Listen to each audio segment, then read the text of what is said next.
He was a very young circus acrobat when his parents were killed.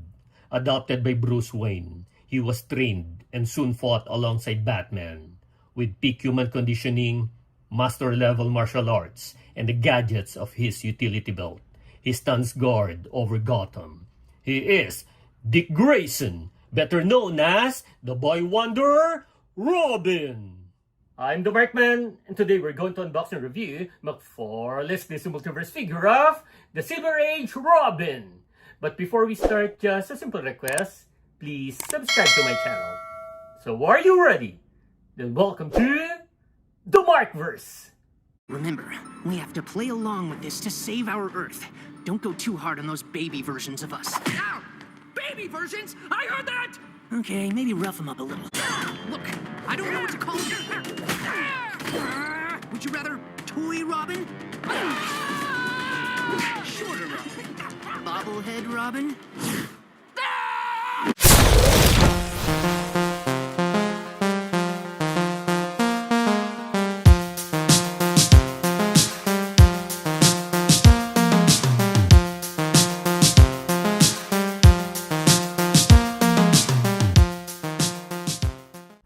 There was a 2023 McFarlane Dick Grayson release that came close to this design, though the figure was smaller. This one improves on that earlier version in its articulation. This is now based on the Silver Age era, which ran from 1956 to 1970. So this captured the classic look with stronger execution. Checking the design accuracy against its source material, Robin had already grown up during this era, but he should not be as tall as Silver Age Batman. They stand at nearly the same height. Scaling has been a recurring issue for McFarlane from the start. This yellow trim on his shirt's closure is slightly larger than in the comics. Then the shoes are also inaccurate because these are cuff. The comics has an elf-like shoes without cuff.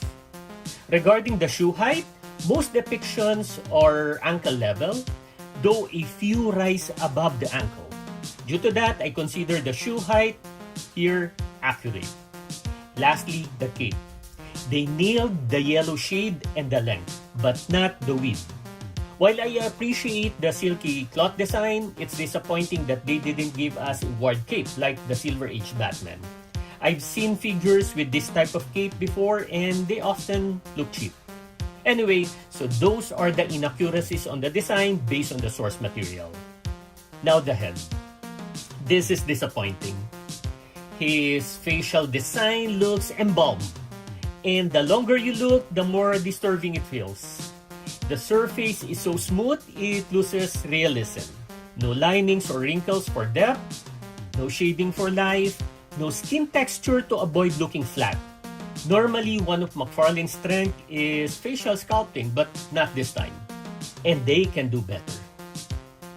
The paint over his domino mask has a few misses, but overall, it's acceptable.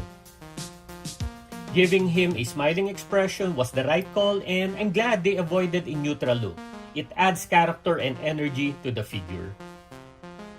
The teeth linings are visible, and that's a good touch. We can see the blue shade in his hair with the sculpted strands clearly visible, giving it more definition.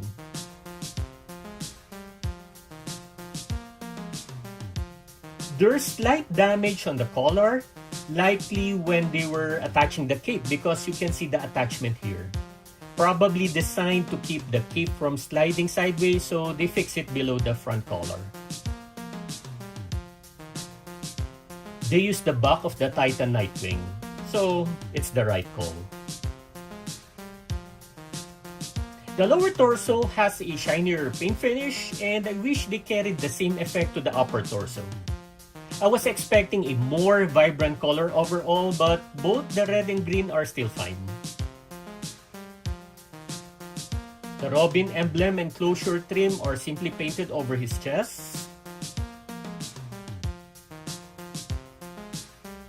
And I like how the sculpted ab muscle and obliques look. The belt has a leather-like texture and can shift up and down together with the lower part of his suit. The accent on his trunks is painted on, not sculpted with texture. The skin tone might be a bit light, but overall it works. Another poor design choice is the lateral head of his tricep. It's too sunken. This created an unnatural look that feels more like abnormality. The default hands are a semi-open right and a left fist. He also comes with 4 other pairs of alternate hands, a pair of semi-claw hands, a pair for holding accessories, a left semi-open and right fist as pairs for the alternate default hands, and a left with pointing finger and a right with thumbs up. This also comes with a berderang with a knotted rope inserted through its hole. Since the other end isn't knotted, then the rope can be removed easily by pulling it through. The rope can be tied to Robin's hands, making it look like he's scaling upward.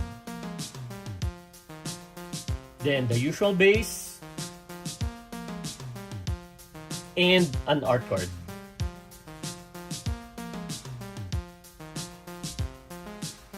The figure balances well on its own.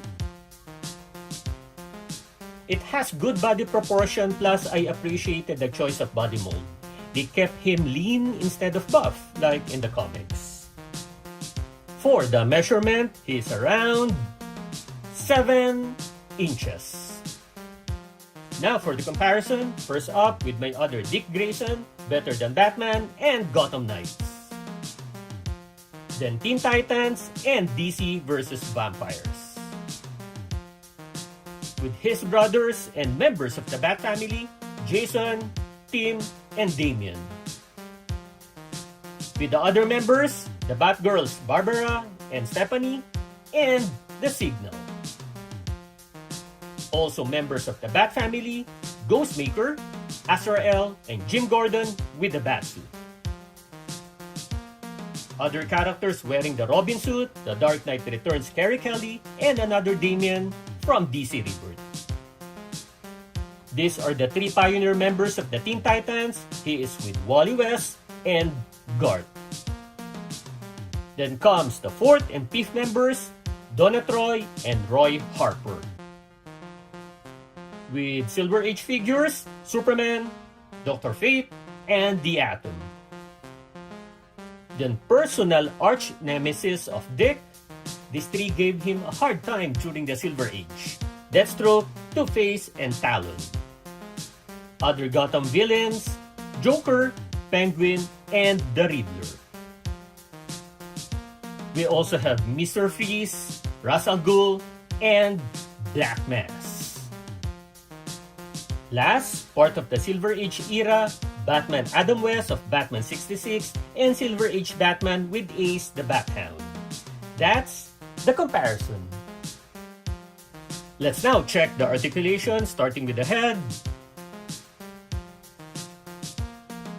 We cannot tilt his head back much. Then the arms, lateral raise. We can fully rotate it. Bicep swivel. Double jointed elbow. Full wrist motion. Then let's go to the torso. So this is decent. Also has hip swivel. Then for the legs, he can fully do the splits. Then forward and back. Double jointed knee. Full ankle motion. And toe hinge. That's the articulation. I was disappointed with the facial sculpt. McFarlane usually excels in this aspect, which is why my expectations were high. For a figure as important as Silver Age Robin, the sculpt should have been more intricate.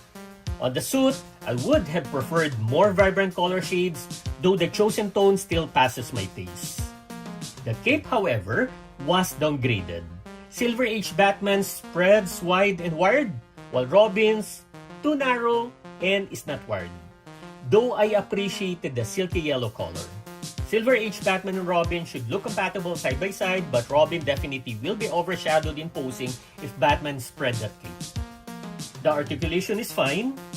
I also appreciate the number of alternate hands. I like the Berdarang with rope since it's the first time I got one, but I would gladly sacrifice a pair of hands for another Silver Age gear or tool.